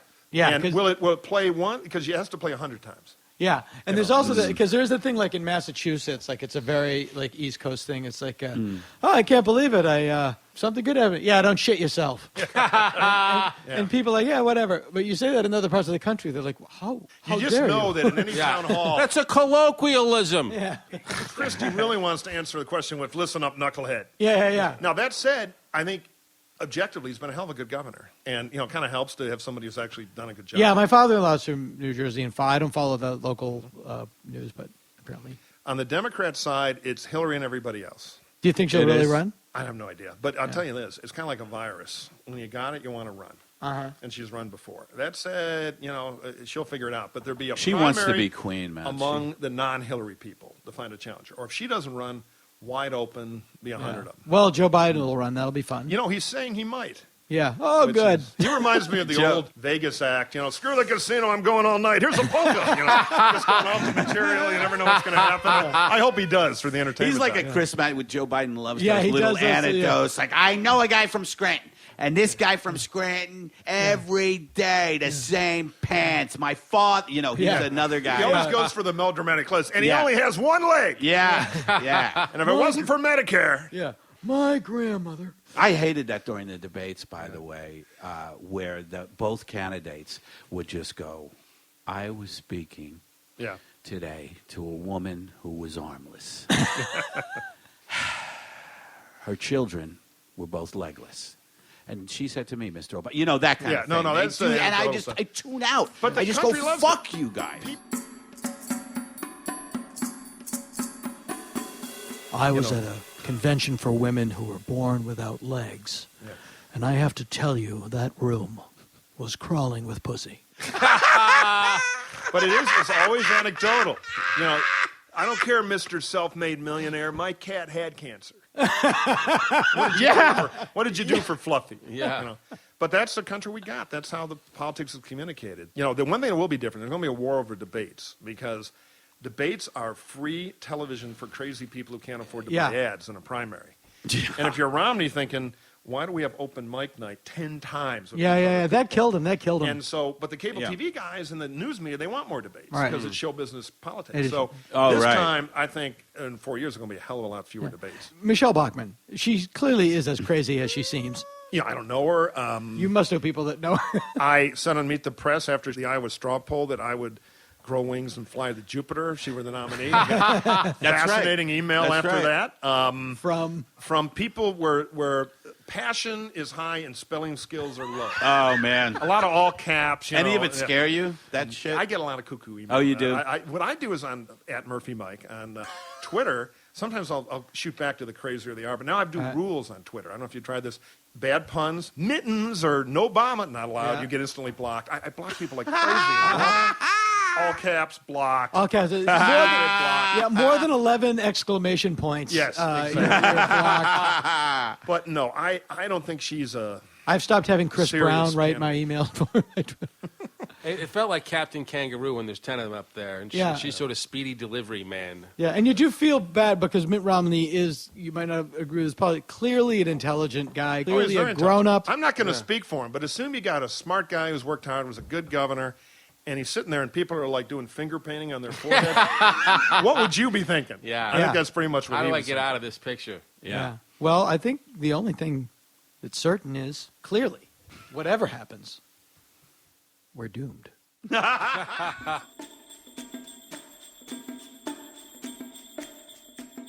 I may have the only 15-year-old boy in the world who says, "Hey, Dad, can we watch a Perry Mason that's tonight?" great. Yeah, I know. That's You great. know, full of crazy character actors. Hey, that's the guy from Last you know, night the they showed greatest. the first I Dream of Jeannie was on last night. Giant cars. First one. Ginormous Perry cars. Mason has giant cars, big boxy suits. Yeah. Giant Cars is Highway Patrol. Yeah. Oh, Gigantic. yeah. It was the era of giant suits with those giant... 50 over. Yeah. Yeah, everything was built with shoulder pads, and Raymond Burr was huge anyway. Yeah. Yeah, and gay. Imagine that guy thundering away on your poor butt. Imagine being gay and your co-star was the son of Hedda Hopper. Paul Drake on Perry Mason was played by William Hopper, who was Hedda the son Hopper. of Hedda That's what Hopper, reminded me of- the gossip columnist. Right. So imagine being Raymond Burr, a closeted gay dude Right. on a gigantic television series, Right. and your co-star's mom is a gossip columnist. Exactly. I mean, talk about living in abject fear all the time. What great movie, my favorite movie, she's in. The Oscar. The Oscar. Right. Best movie ever made. And Raymond Burr, one of the more hard to believe dissuasions from murder in the great film Rear Window. Right. At Yes. the end is prevented from killing somebody by a series of flashbulb explosions. Right. Right. Don't question Hitchcock. What exactly happens again? Well, how many times have you had your photo taken with a flash? Right. Countless. Right. Have you ever staggered back blindly for moments? My eyes! Well, you know, Raymond Burr, interestingly enough, had his PR people, like his press flacks, you know, back in the day, had invented a completely fictitious wife and child who died in a plane crash. You are kidding. No, Yeah. that's right. So he had this whole tragic past Right, so that like- was Which was complete covered up fiction. everything. Complete fiction. And he was never able to marry again. You know what I mean? Like, Right, it just yeah, keeps yeah. people Just from make her asking love him, questions. yeah. And Isn't it sad? What a genius. What a genius. Yeah. Don't talk about it. Don't ask him Yeah, why he yeah. never married again. Don't Right. even go there. Pretty Right. brilliant. And nowadays, things are so backwards, it would be better to just go, he loves cock. Right. He just loves cock. Really, what happened was I had a tragedy where my wife and child were It killed in a doesn't plane matter. crash. But they thought that would bum people out. So to get the younger kids interested, we've created the fake story about my love of cock. It's utter bullshit. I've never had a cock above my chin, much less near my mouth. But we've As had the to voice of create many this child-friendly cartoons, I'm verboten. My lips are sealed on this Interesting this choice part of the podcast. Interesting choice of words. Yeah. This subject is verboten for me. We've had to create a fake story about you. Try my new Quisp cereal. Your ravenous dong hunger. They're playing tonight at the Echo. Ravenous. Dong hunger is Ravenous Dong Hunger. Ravenous dong hunger. They It used to be Dong Hunger. They've at the King Club. But in the meantime, the people who hear this, they want to listen to. It's a SpongeBob Christmas album. It's got all sorts of genres. It's got a murderer's row of legendary musicians. And perhaps even a couple of real murderers as well. Yeah. We'll find out. I don't know what Mandy A Barnett does in her murderer's- spare time. A murderer's row of murderers. No, there's some really, really great people playing on it. We had a blast writing the songs, and it's a fun album. It'll put you in the Christmas spirit. And if you have children that love SpongeBob, or if you're just looking for a children's music that won't drive you crazy, if you're a little bit Dan Zanes'd out or Wiggles'd out, this is children's music that if you're listening to it on the family vacation, you won't want to drive into the Grand Canyon to make it stop. Here's one called Snowflakes. Snowflakes, snowflakes, snowflakes, snowflakes, snowflakes, snowflakes, snowflakes fall from the sky. They finally came. I can't believe my eyes. No two look quite the same. Well, as I said, Christmas and politics do strange bedfellows make, but we did want to somehow combine them to wrap the show up. So I had some of the local school kids over, and instead of reading the 12 Days of Christmas, I thought they could just read down the top JFK assassination theories. Kids? The CIA, angry over Kennedy's actions at the Bay of Pigs and fearing he was going to pull out of Vietnam, hired exiled Cubans to assassinate him and set up Lee Harvey Oswald as the patsy. New Orleans District Attorney Jim Garrison believes that JFK was assassinated by a man named David Ferry to see if he could get away with it. The Mossad, angry at JFK's refusal to let Israel build nuclear weapons and aware of Joe Kennedy's anti-Semitism, had him killed. The Russians did it. The Illuminati did it. The Mafia did it. Lyndon Johnson did it. A group of angry international bankers did it because they were angry that JFK gave too much power to the Federal Reserve. And then there's my favorite theory, espoused in the film The Wrong Guy, written by Jake Hogan, Dave Foley, and David Anthony Higgins. His head just did that.